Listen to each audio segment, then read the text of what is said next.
This is More Than Before with Nathan Cook. Hey everyone, I'm so excited for our guest today. She is a crazy, talented woman who chose to leave corporate America to start her own consulting business. She is developing people in their leadership, in growth. She's also working with people in their BS, which, by the way, this is a PG program. BS stands for belief system.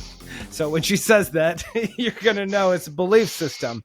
But she is a certified award-winning coach. She is a teacher, a trainer. She is absolutely spectacular because over the past 30 years, she has expertise in business consulting with an emphasis in leadership and human development. She has a huge heart for her clients, but most of all, she truly is a lifelong learner and she is striving to make herself better, to add value to others. So I'm really excited and I'm honored to have my good friend and colleague, Dr. Kimberly Hambrick. Welcome to the show, my friend. How are you? Oh, Nathan, wonderful. I was really excited to know who the guest was going to be. I didn't know who that person was. I don't know why. I had a feeling that you were probably going to say that. Things have been progressing and moving a lot in your world. What have you been working on? What have you been developing lately? Me, developing myself. And then when you're in the business of growth and when you do that dirty, messy inside work and it makes yourself better, you want to help others do that dirty, messy inside work. And it's not easy work, right? It's work that a lot of people don't want to do, but it's work that needs to be done. Absolutely. And full transparency, I didn't know I needed to do that work until the wheels came off the train in corporate and I found myself betting on myself. Tell me a little bit about that. How long has it been since you've been out of corporate? But then I'm also curious, when did you start to realize the wheels were actually coming off? You're going down the road and all of a sudden you feel the car start to shake and you're like, that doesn't seem quite right. I don't know what that is. And then you feel like a bump and you're like, maybe I ate something. And then all of a sudden you see the wheel going past and you're going, I think we might need to figure something out. What was that process of coming to that realization? Because I think a lot of people are coming to that right now, kind of in where we are. There's a lot of companies that are starting to turn over employees that have been there for 30, 35 plus years.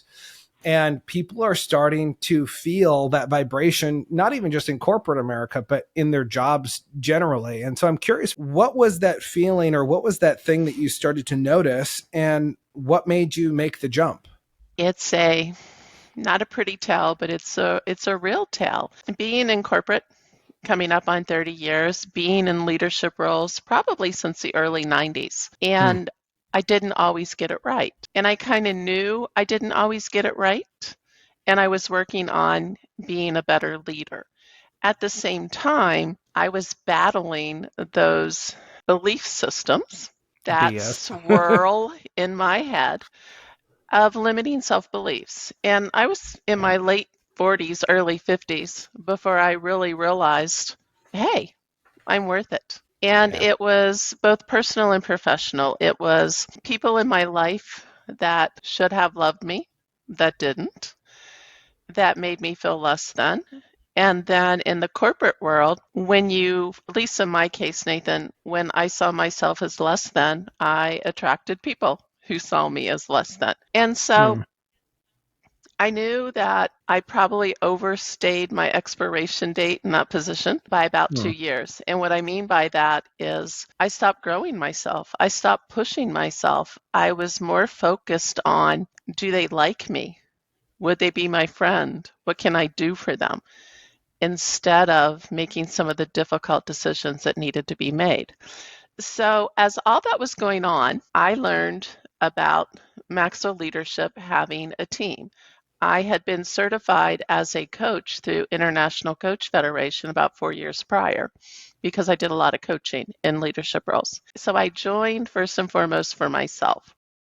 And I joined in October of 2017 to grow me. My first big conference that I was going to for certification was February 2018. And in January 2018, I'm in the office and I'm in a meeting and a lady's talking to me, and I'll use you as the person. And we're talking and she said, Nathan's been secretly recording you, audio, video, and journaling about you for 10 plus years. And she keeps talking. And I'm like, what? And she says it again, and she keeps talking. And I said, I have a problem with that. And she said, it's not a problem. I said, well, it's a problem for me. That's when I resigned. And I surprised myself more than anybody that I stood up for myself. Now, keeping with the PG podcast, I woke up the next morning and I was like, what have I done? But I knew it was important that I bet on myself. And so 2 weeks later, I go to the Maxwell conference. You've been there. I met you there. These amazing people who are fabulous and fantastic. What do you do? What do you do? What do you do? I don't do anything. At that point, I had no idea. And my whole goal was, please, Jesus, don't let me cry. That's really where it started. But somewhere along the line, I realized I was worth it. And it did not matter if the people that were my friends in the corporate world weren't my friends anymore. I was going to make this work. And what I will say is, being in the business for so long and never burning any bridges, there were people who reached out to me when I first stepped out in corporate. And they're like, hey, we want to hire you. We want you to do this. We want to do that. And I appreciated it because I needed a little bit of a bridge with some income until I grew some work. Now, I do have one foot back in corporate because the projects that I was associated with for most of my career were coming up again for recompete. And people reached out and said, we want you to write the proposal. And I said, sure. And then they said, we want you to be the director. And it was going to be short term. But the woman who was going to replace me had pancreatic cancer and died. And then COVID hit. So I'm looking at a new team in a new organization that knows my reputation, but they don't know me. And they're hurting. They've lost somebody they worked with for 20 plus years. They're now looking at working from home for the first time in their careers. And oh my goodness, their kids are going to be home. And I leaned in and I helped focus them and grow them. And I'm very proud of that work. I'm very proud of what I've done. I still have my business, and that's my heart and soul, and I do that. But in a way, I went back into corporate as a different person who believed in herself, but more importantly, grew the people around me. So when I do exit, there's 5 people who could do what I do 852 times better. You know, what's interesting about that is it took you being physically removed out of the company in order for you to realize that the company wasn't all that you needed. And I think there's so many people today in life that have their identities wrapped up in their job. They have their identities wrapped up in all these different things. And so it was quite a miracle. It's quite a blessing for you to have this happen. You know, obviously it sucks. You've poured in 30 plus years into a company, and all of a sudden you're finding yourself out of a job and you're around all these people. They're asking you what you do, and your entire identity up until this point has been wrapped up in what you do. That's who you were. And so all of a sudden, now you go to this Maxwell convention, John Maxwell being one of the foremost authorities on leadership in the world still to this day. But even so back then, you're in this group of people that are super passionate. They're excited about what they're doing. They are going places. They have a vision of what they're doing. And then they ask you, hey, Kimberly, what do you do? And you're going, bleepity bleep. Yeah, no, so true. So much of what you said is so true. I think, like most people, if I were to tell you years ago who I was, I always used to say, if I were to die tomorrow and the only thing I'm known for is a wife and a mother, what a wonderful life. And then life took a turn and I had to scratch off wife. But if I'm a mother, and I am a mother, what a wonderful thing to be. But I did anchor myself in my career. I was very aggressive in wanting to get ahead, not in a bad way, but I knew if I were to get ahead, it was up to me. And I was always doing what I needed to do. What was next? What was next? What was next? And so to walk away from it without a plan, without a net, was difficult. It was difficult there in the beginning. And I remember thinking, I can do this. I don't know how to do it. I have no idea how I'm going to do it. Would anybody want to work with me? And that didn't matter because at that point, it was up to me to do it. And so then when I go to the Maxwell conference, and there wasn't a soul in that room who was trying to out me as you got nothing. I found some really good lifelong new friends there in that room on that first event. But what I will say, Nathan, is that I go to these events, I go back twice a year for me. And when I see and meet new people, I never ask them, what do you do? I always ask them, why did you join?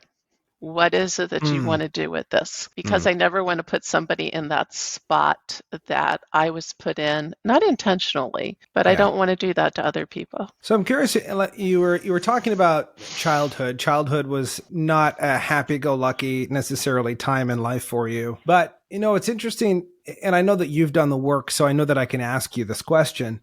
But a lot of people look at their childhood and they go, oh my gosh, it was absolutely awful. I want nothing to do with it. I want nothing to do with those people. Cut off, fill in the blank. And I know that for you, you've done a lot of work and you've done a lot of healing in this specific area. So I'm curious for you, as you look back at childhood, who were you when you were a child back then that you now cultivate today because you realize that it wasn't cultivated in you back then, but you know that it was there? Like there was a personality of you. Like I know you're sarcastic, you're sassy, you're fun to be around. I imagine that as a young child, you probably had that too, which probably wouldn't work very well with disciplinarian parents.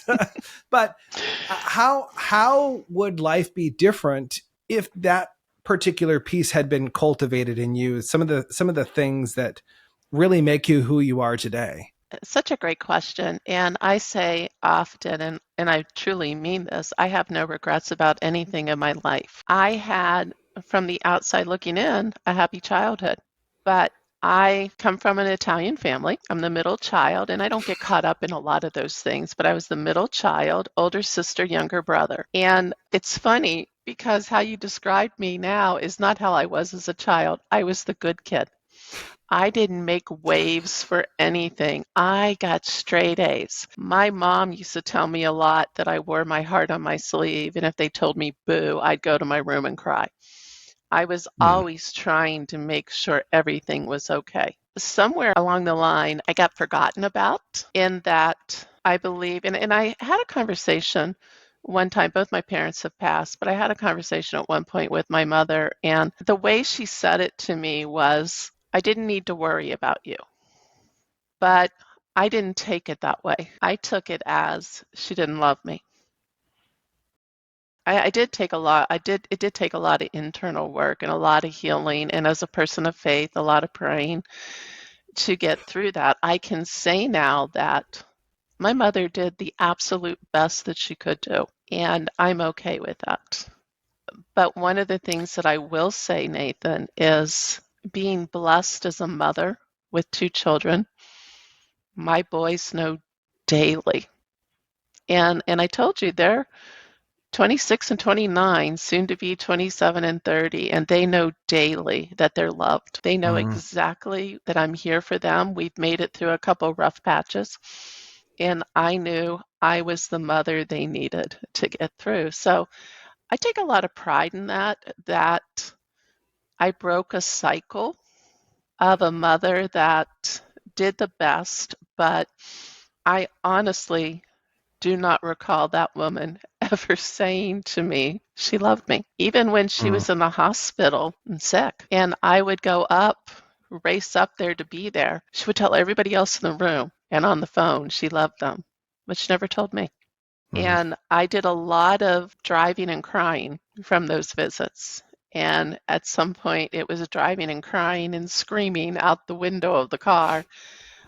I didn't know how to process it all then, but I can honestly tell you now, she did the best she could. And I am me because of how she was. And I'm okay with that.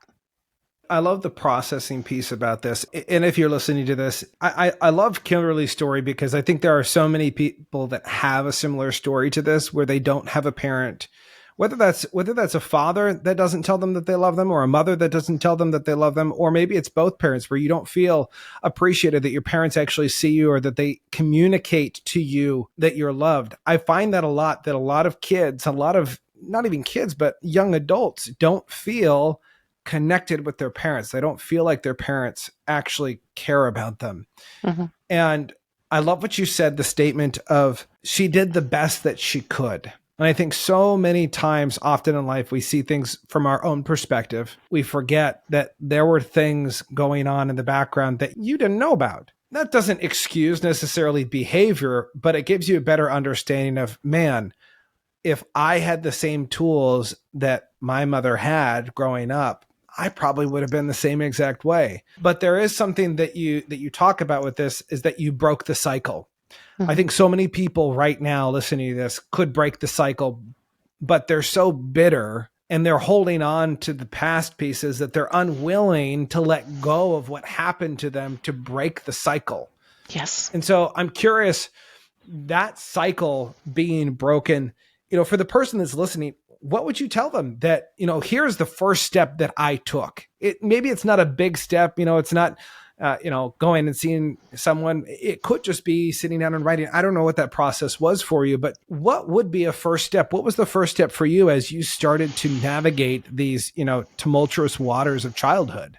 One of the things that as you were talking, that bubbled up, I had to release the feeling of, I don't want to use a victim in the way that a lot of people use it, but I had to release this feeling that I wasn't loved for whatever reason, and then fill in the blank, because that can take us down such a windy swirl of a garden path. I had to come to terms with, when I say she did the best that she could, my sister needed a lot more attention for various reasons. My brother, as the only son in the Italian family, could do no wrong. And I just kind of stayed on the surface, not worrying about me, always getting good grades and everything. But there have been moments in my life as I was processing that I would think, well, why not me? Of course. I do remember one of those times when I was really trying to not very maturely handle how I was feeling in a conversation with my mother. I had said, I just feel like if my sister and I are hanging off a cliff, you will save her no matter what. And she never answered. And that one hurt. But staying in the hurt, and it doesn't matter what the hurt is, staying in the hurt of, when I say that people who should have loved me don't, my parents, my brother and sister. Staying in that hurt doesn't serve me. Staying in the hurt of a marriage that ended in divorce. We have two amazing boys. We had our good times, but we have two amazing boys. That doesn't serve me.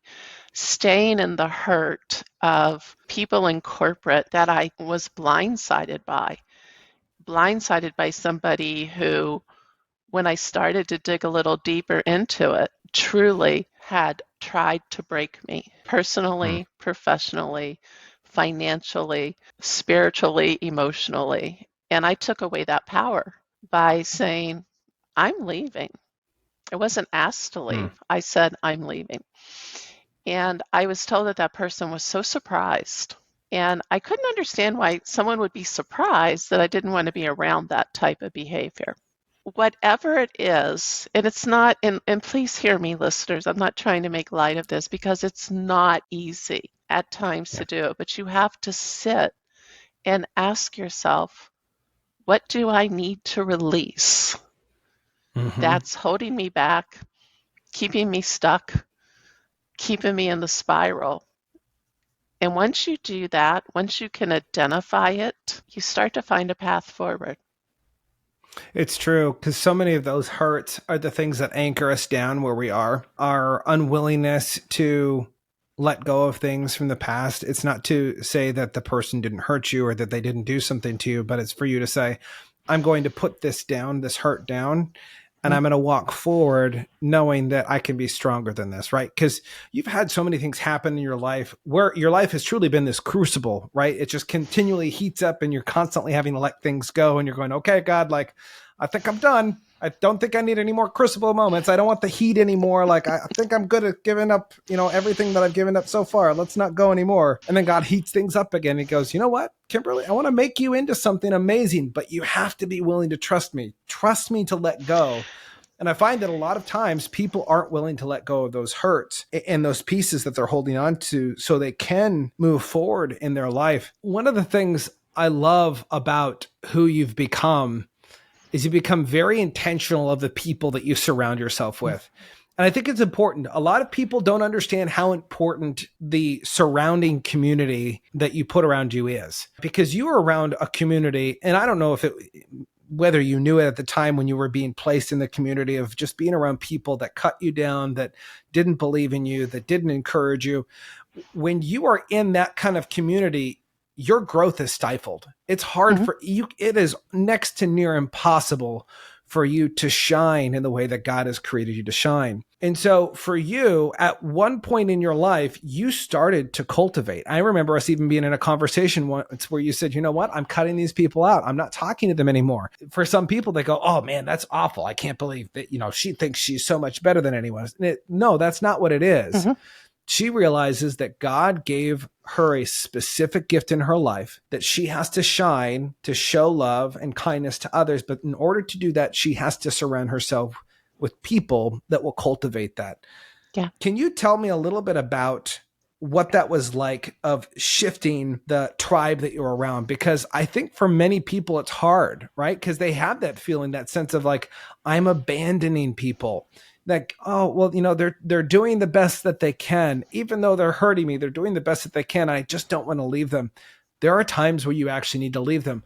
What was that process for you to be able to do that? Because right now you're surrounded by some amazing powerhouses that believe in you, that lift you up, and they are seeing you in a different light than even you see yourself. They continually raise the bar for you because they are people of value and quality. How did you start doing that? Because for many people, it is such a hard journey to even start that. It is. And I'll talk about the word release in a moment, but what you're talking about is pruning. So if you want to have a healthy plant, you have to prune away some of the things. Paul Martinelli, one of the mentors in Maxwell leadership early on a call with him, and I remember talking about this work situation. And one of the things he said to me, the first thing he said was, I don't understand why God creates people like that, who try to intentionally hurt people. And then he said, you just have to bless and release them to their higher good. And that stuck with me. I'm a person of simple words. Words mean a lot to me. Bless and release them to their higher good. And as I started to think about that, that meant I'm still wishing them well. I still want them to succeed. And I'm still going to love them. But I'm going to love them from a distance. They don't have to be at my table. They don't have to be in my life. I'm thankful for the people and the moments in my life that were there for a season, but their season is past. If I'm not thankful for that, that falls into regrets. And I said I don't do regrets. I said earlier that my mom did the best she could, but I felt unloved. But I'm who I am. I'm a strong person. I had to fight for attention. And I've learned to turn that in a better way than how it just sounded. So pruning people, sometimes it's family, sometimes it's friends, sometimes it's coworkers. I'm in this season of this year. This whole year has been about releasing. In a way, it's pruning, but it's releasing people, work, thoughts, ideas that aren't serving me. And that might sound very self-centered, but one of the things I will say is it is more than okay to fight for yourself and invest in yourself. And I appreciate what you said about the people that I have in my inner circle. They are people who support me, lift me up, challenge me, but they also allow me to do that for them. And that's so important to me, Nathan, to have a two-way street. I think in some past situations, I was doing all the lifting and supporting, and I was left empty. And so what did I do? I lifted and supported more because I thought, they'll like me. Was it Sally Fields? You like me. If I just did enough, somebody would like me. Somebody would see my value. And as people of faith, I think it was in one of those moments, and it was anchored with a situation with our youngest that by the grace of God, we made it through. But it was in one of those moments when I held on to my faith very strongly, but I would sit and cry and I would ask one word, and that word was why. And it took me a while to realize that that was a weakness on my part if I'm questioning God. And how Mm. this came to realization for me was in a professional development training setting where we were to have some quiet time. And I get up from the table, about 40 people and two mentors I greatly value in the room. And we're to have some quiet time. And I get up and I hear booming, "It's time. Forgive yourself." Now, I knew whose voice it was, and I just started crying. I had no idea what I was to forgive myself for. And it took me several months. And what I realized was it was in those moments when I was questioning him that even though I say my faith is important and my faith brought us through it, I wasn't as faithful as I should have been. And you had mentioned that earlier when we let go and we trust in him. If you were to ask me who I am today and how I am, I'm at peace. And this is something that I've really started to live into probably the last month or so. I'm at peace. Do I have everything I want out of life? No. Am I still a work in progress? Absolutely. But I'm at peace with the gifts I've been gifted with. I'm at peace with the knowledge that I know my path forward to help others. And that's more than enough for me. I mean, it's a new feeling, but it's a wonderful place to be in my life, especially as I get a little older. As you, never mind. I was trying to think of a different way to say that would be better, but then I realized I was just going to put my foot in my mouth. I am a firm Sometimes believer. wisdom is learning when to stop talking. I really love that because so many people right now don't have peace. There are so many people around us that do not have peace in their life, and they're looking for a number of different things to find peace in. And so I love that because what most people think is that when you find peace, it's like calm water. And, you know, you're like in your yoga position and everything is perfect and nothing goes wrong. It's kind of like when my wife and I, when we were first getting married, I asked her, you know, what do you think love is? And she was like, oh, love is that feeling that you get when you're with someone and nothing ever is wrong. You never fight and on and on and on. And I was like, okay, wait, time out. I just have to say, no, wrong, incorrect. That's not how it works. You're going to be really mad at me and really frustrated with me half the time. And you're going to have to choose to love me. But what's so fascinating about this is that peace does not mean that the storms in your life are going to go away. Peace means that internally, who you are, your understanding of who you are and who you were created to be and the gifts that you've been given. Peace is understanding that you're there for a reason and for a purpose. And with every single situation that you've been in your life, there was purpose, but there wasn't peace because there was a misunderstanding of who you're created, because so many people piled on these identities of this is Kimberly, this is who she is. And so we're going to all treat her this way. And you went, oh, I guess this is who I'm supposed to be. And you allowed people to do that. And so you started to shift. You started to change the way that you viewed yourself. And when you did that, the world started to change around you and started to say, well, these aren't my people anymore. These people don't actually see me in the light that I want to be. When it comes to this idea of peace and understanding who you are, within even the past couple months that you were talking about, how did you progressively get to that peace? Was there a practice? Was it something that you were reading? Was it prayer? Was it meditation? What brought you to that peace? Was it a surrendering of the situation to realize, well, you know, stuff's going to hit. I can't really do anything about it. So I'm going to be here in the storm, kind of like I'm going to allow the waves to go around. I'm going to move with the water. What was that process like for you to gain peace? Because so many people today lack peace and they're looking for peace. They may not even know it, but they're looking for peace. How did you take that step towards peace? Yeah, I know you were going to ask such difficult questions. One thing is that when I talk about pruning people, people have pruned me from their life. So let's be real here. I'm an acquired taste. Not everybody likes me or want to be around me, and I have to accept that, and I'm okay with that. Yeah. I did not find peace through yoga. Honestly, that will never be a way I'm going to find peace. That stresses me out.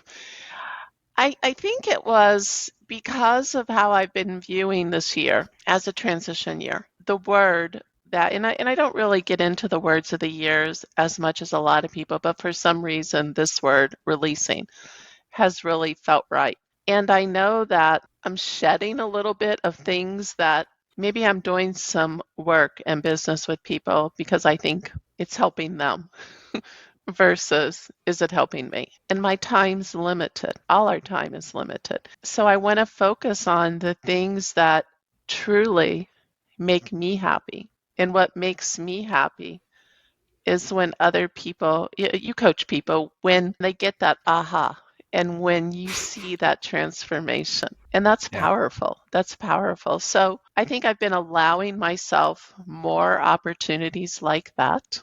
And I know that if the world changes like it does on a dime, and if I have to go and work at Walmart because my business isn't working, I'll be happy with that.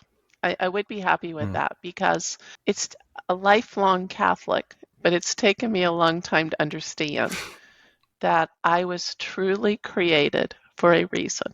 And that reason is not mine to define. And so I didn't have peace a lot of times because I was fighting it.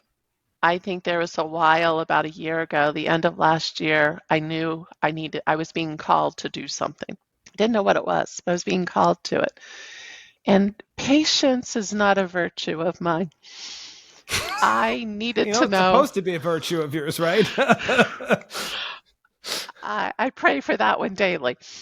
I wanted to know what I was supposed to do, and I wanted to see it now. And these amazing mentors and friends, and I would ask them, what is it I'm supposed to do? And they would all push back and say, well, we can't help you with that. I was like, that's not the answer. Next. And I'm okay with it. Can't you just tell me? Yeah. And I'm really okay with it because regardless of if we allow people to speak into our lives, they're going to speak into our lives if we want them to or not. There are still people that tell me what I need to do and what I'm doing wrong. And might think they're being helpful, but they're being hurtful. And I can't get caught up in that because I have learned through this process in the last 10 or more years that the two voices are his and mine. I don't always get it right, but he does. And that just brings me comfort and that brings me peace. So I still want to know what I want to be when I grow up. That's really a question that excites me because I don't think, I know he's not done with me and I don't know what it looks like. But for me, I had to let go of the thought that I was in control. You weren't in control this whole time? I was acting like I was in control and I was failing miserably. Well, I think it's interesting though, because this idea of peace though, finding the place where I think a lot of people start to find peace when they get to a place where everything seems to be out of control. When things get so out of your control and you have to surrender control. I hear some people say surrendering your power to surrendering control to a higher power. And, to you and I, that higher power is God, right? You surrender to God because God created you and God has a plan for you and God knows you inside and out and you're fighting, you're running. And so at one point you pile all this stuff on you, the BS, and that's both BSs, by the way, not just belief system, but you pile those things on your life to the point where all of a sudden you realize that it's completely out of your control. You've got no control. And there's a surrendering that happens. I was just recently talking with someone about how I started doing underwater training, so deep end fitness training. And one of the things that you have to learn how to do is be under the water holding your breath with weights, like walking across the pool with weights. And there's a moment where you get under the water and you go, oh no, and how do you get peace is you let go. You stop fighting it, you relax and you move with it. And peace isn't necessarily accepting everything that's going on. You know, you want to make changes. You want to try and make some difference in the situation that you're in. But there's also this piece of not controlling everyone else and every other part of the situation. It's about controlling who you are and how you're showing up. Yeah. And I think that's what's really, really cool about where you are right now is you realizing that you no longer have to try and force these other people to do what you want. You no longer have to put yourself in these little peg holes. You just go, this is who I am. Take me or leave me, right? Mm-hmm. Now, I so love that. And one of the things throughout all of this, as I've been on my personal growth journey, and it's really a lifestyle. It's living fully out who I am created to be in all areas of my life. I had to learn that when that negative thought bubbled up, or when somebody would say something to me, I use this one often because I think it is the absolute funniest cold call message ever on LinkedIn. A person who reached out to me and said, and I quote, "I help older women like you look better in makeup." So many things wrong with that. And I don't think it's going to sell well. I don't know why. There's something inside of me, even as a guy, I feel like it's not going to go over well for whoever sent this. And I just wanted to say, sign me up. You've won my heart. But anytime things like that happen or things bubble up, it's really a quick process, and it's a simple process. I have a hashtag simple yet profound because I'm not, a highly intelligent person here in my life. The thought bubbles up. Is it true or not? Yes or no? If it's not, bless and release it. If it's true, then I still have another question or an action. Do I want to do something with it? Yes or no? Just because something's true doesn't mean I need to change it. If I'm not hurting anybody, if I'm not breaking the law, if I'm okay with it, just because somebody else doesn't like it doesn't mean I have to change it. And I'm going to tell you, that's not how I lived my life, my first 40 plus years. Not at all. Someone would tell me that I was doing something wrong, or growing up I was known as Kimmy. So just outed myself now, and I'm sure I'll hear it from you. But Kimmy, did you really want to wear that when you go out? Oh, of course not. No, I'll go change. Did you really want to do this with your life? No, I'll go do this. I had no voice. I felt like whatever people were saying into me, it had to be true. And I am forever grateful and thankful that I'm not there anymore. And it really was one of the mentors, Mark Cole. So I joined 2017 before I exited corporate, and I bought into mentorship. And that very first call with Mark after IMC, you forget that these calls are recorded. People are hearing you. And it's not just you and the other person. No, I cried and said a word, cried and said a word, cried and said, I mean, it was ugly. It was ugly. And one of the things that Mark said, and I've heard Mark say this to other people, what he said to me is, borrow the belief I have in you until yours matches. And I have to tell you, Nathan, no one ever said anything like that to me that impacted me that greatly. And I held on to it. And I remember running into him about 6 months later. And I went up to talk to him, and he's like, I see it. I'm like, you see what? He said, I see your belief matches mine. And I remember talking to him another time about that, and he brought it up again. I said, you talk to all these people, far more important than me, And yet you remember that. And he said, I do. I remember it because you were broken. And he said, I watched the potter put you back together. So for people to see the work that I know I've done on the outside, not that I need external validation, but that felt really good. And because somebody invested and believed in me, I have to pay it forward. That's why I do what I do. That's why you do what you do, because there's that moment where somebody believed in you and flipped the switch. And that's why we do this. What an amazing gift. What an amazing gift this is. I hope that you're catching what Kimberly's talking about here, because this is really important. So many people do not think about the people that they're telling their story to. And for so many years, Kimberly told her story to people who didn't value her, people that didn't see value in her, people that could care less about whether she was successful or whether she would grow. And she came to a point in her journey where she finally was in front of someone and they looked at her and they said, I see you. I see you. Borrow my belief in you because I think you're amazing, because I love you, because there's value in you. And I want you to see what I see. And it was for the first time in her life that someone actually heard her heart crying out. And I hope you hear this, that there are people in your life that you will tell your story to, you will tell your dreams to, and they are going to crush it.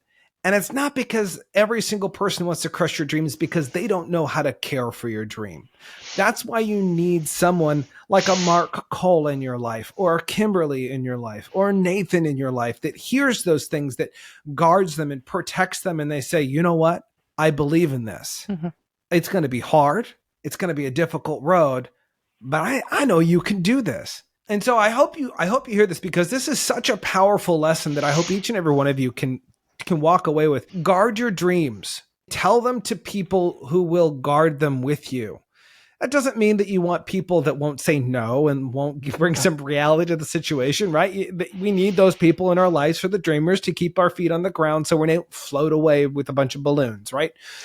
There is an important aspect of having reality in your life, but you do need someone who can cover you and say, you know what? I see who you are. This is who you are. And believe me when I tell you this is who you were created to be. And I think that's what's fascinating about this. I think every person needs to have someone in their life that they can confide in. A coach is a really great opportunity to do that. That's why it's important to find a good coach that will create a safe space where you can share those things. And that was what was great about what she just said. She was on a call with hundreds of people, barely able to get a word out, 2 words out at a time, through tears. And she was with someone in a community that cared and lifted her up. And I think that's the power of finding a community that can see you, that can help you to grow. Your journey has been so amazing. In fact, I love that. I'm pretty sure it was very shortly afterwards, you started a podcast. The woman who had no voice and no confidence in who she was decided to start a podcast, the Cannoli Coach podcast. Where you help listeners with resources, strategies to implement in their life. And here's what I love about what you say with this.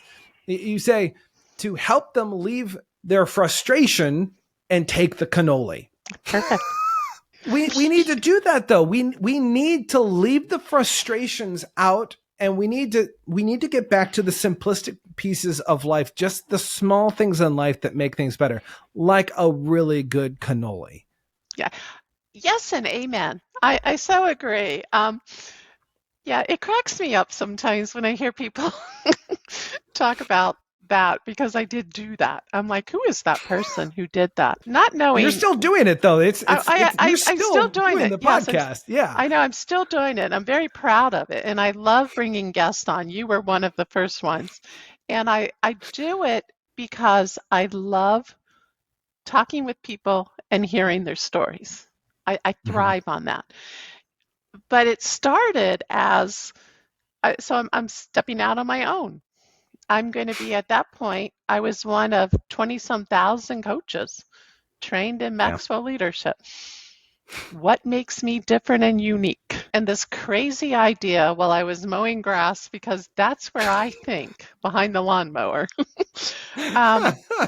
was I'm going to start a podcast. Didn't know the first thing about a podcast. And some could say I still don't know the first thing about a podcast, but I don't care. I love it. And then it's like, how am I different? I'm Italian. I like cannolis, the Cannoli Coach. And then an idea was born. And then I butchered the line from The Godfather. I know each and every time I say that, my dad is just looking down at me, shaking his head in disgust. But I'm okay with that. That really puts yourself out there. You're doing a podcast. It puts yourself out there. But what it does is, and something that I learned was, if my voice only reaches one person, that's the person it needed to hear that voice. And I let go of the, am I good enough? What would people think? I am quirky. I am unscripted. Sometimes I snort when I laugh. I mean, a really good laugh, I snort. These are good things. And this is what you get with me. And I'm okay with that. And I wouldn't have been okay with it years ago. I would never have put out a podcast where I worried about what other people thought. And the funniest thing, Nathan, is that when the first episode or two came out of the podcast, somebody that I had worked with in corporate for about 20 years reached out to me and said, "We're worried about you." I said, "Who's worried about me?" "We all are." "Y'all haven't talked to me in 3 months, but 4 months, but now you're," and "What are you worried about?" And they're like, "The Cannoli Coach." And I'm like, "I know, it's exciting." And I mean, I was loving it. And then it dawned on me, this person thinks when I write proposals and do work with corporations, I call myself the Cannoli Coach. And I'm like, you understand it's a podcast, right?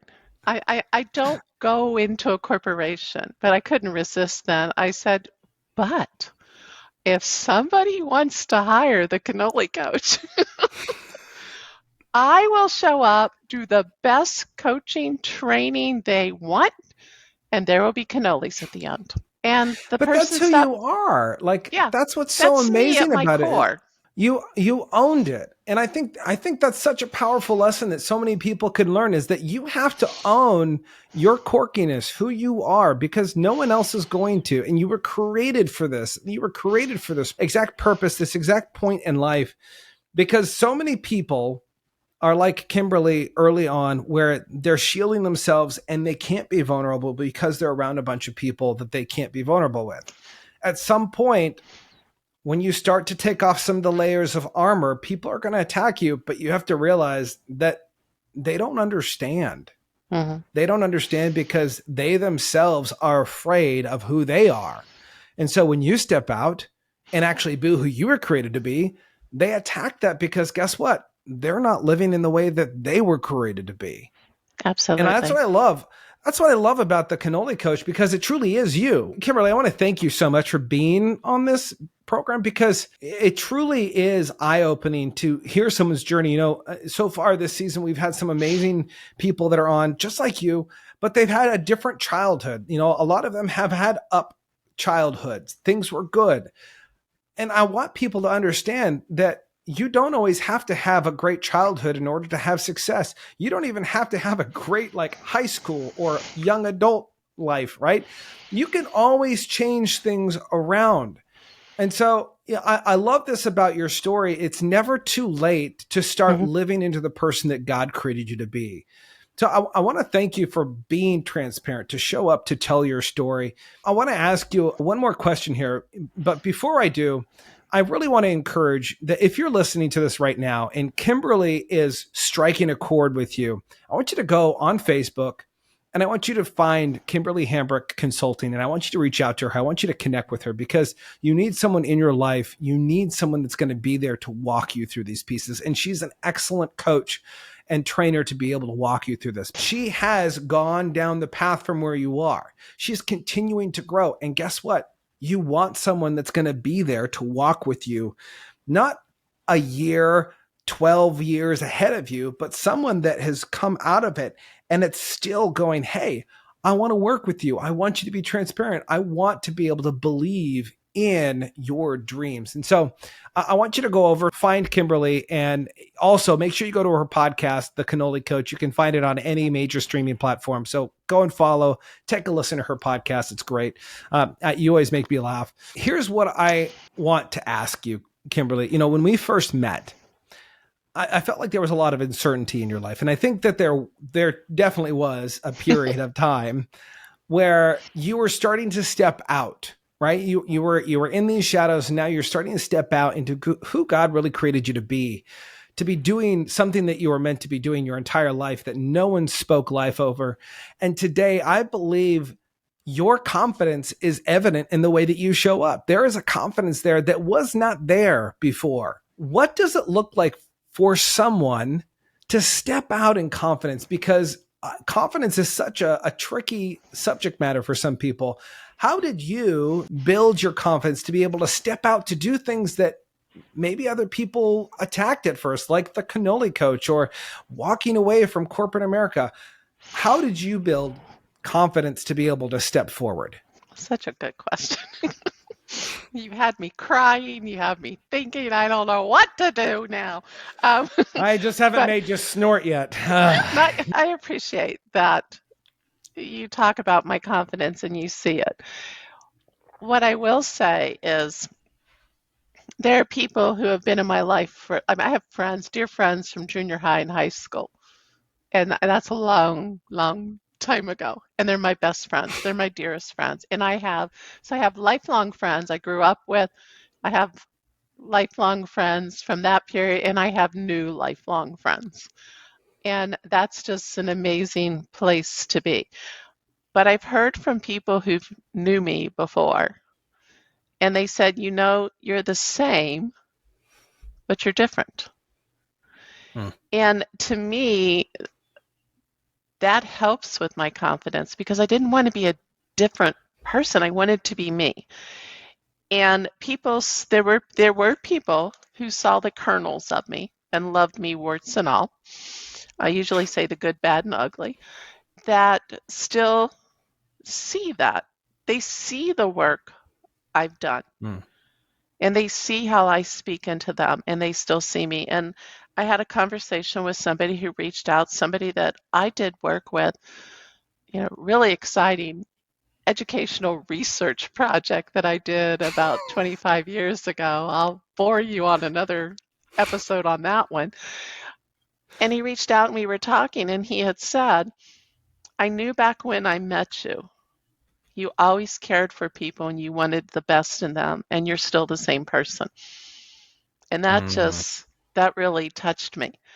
Confidence is owning your story, all of it, the good, the bad, and the ugly, not walking in shame, not hiding. There were times in my life, Nathan, where I did everything I could to avoid a spotlight because I thought if somebody shined a light on me, boy, they were going to see it all. And it wasn't always good. So confidence is owning all of that, not living in it, but owning it, and then becoming who you were created to be. I don't know how else to describe it other than before all of this internal work, I was very successful, but I was sort of a fraud, and I was doing things for the wrong reason. And now I know in my heart why I'm doing what I do. I know that I'm adding value. I know that I'm doing good. And that doing good could be one person who reaches out and asks me a question, and I help them think through something. That means more to me than the millions and millions of dollars that I brought in corporate.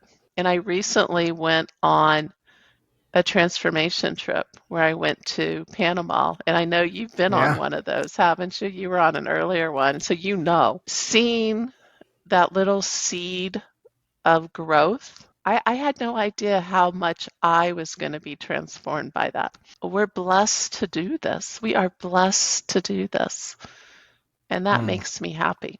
And when you're happy, you're confident. I love that so much. So often on this podcast, I try to remind people, and you'll hear me say it, and I'm going to sound like a broken record, but it's so true that we have become human doings. We're so focused on what we need to do. We need to go and do this, and we need to do that, and we need to earn this, and we need to make that, and we got to get the car, and we got to make the money and fill in the blank. We're so focused on activity that we have completely forgotten who we are. We've forgotten who we were created to be. As you were talking, you reminded me of an interaction I had actually with someone a number of years ago. And she was telling me that, man, I just feel like I can't show my imperfections, because how is that going to help anyone? I need to be strong, and I need to stand up, and that's what courage is. And that's confidence of not showing weakness. And I said, what's really interesting is the picture that I have in my mind that comes to mind is a person that's covering themselves. They're covering all the holes in their body. They're trying to hide the imperfections. God looks at that and God says, I'm trying to shine through you. And if you would only take your hands off of your body, you would allow me to shine through your life and to impact and affect people.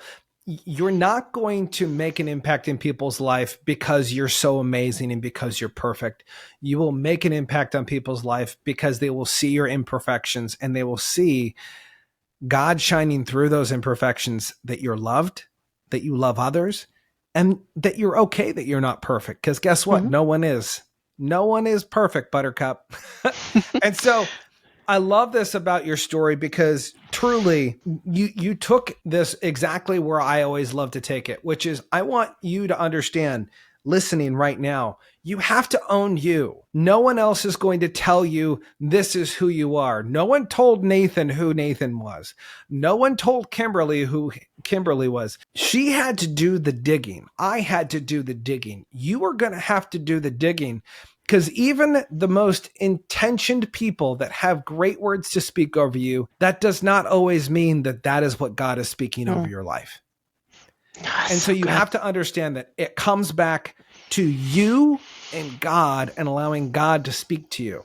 And that could be reading his word, that could be praying, that could be writing and journaling. That could be different depending on who you are. But I want to encourage you to do what she's saying, to do the hard work. It's not easy. But when you do the hard work, it is definitely going to bring benefits to every single person that you get to impact, on the smallest level to the largest level. Kimberly, thank you so much again for being on the podcast. I know so many people listening right now are massively growing. They're understanding the importance of their story, to be transparent, to understand that they don't have to be perfect, that where they are is where they are, and wherever they go, they are going to be there. And so they need to work on themselves just as much as you have. And so I really do want to thank you for being on so much. For those of you that are listening right now, I want you to keep your eye out for the next episode. Remember to share, like, subscribe. Someone in your life needs to hear this episode, because she has truly poured out some amazing life lessons. So until next time, be more, see more, experience more together.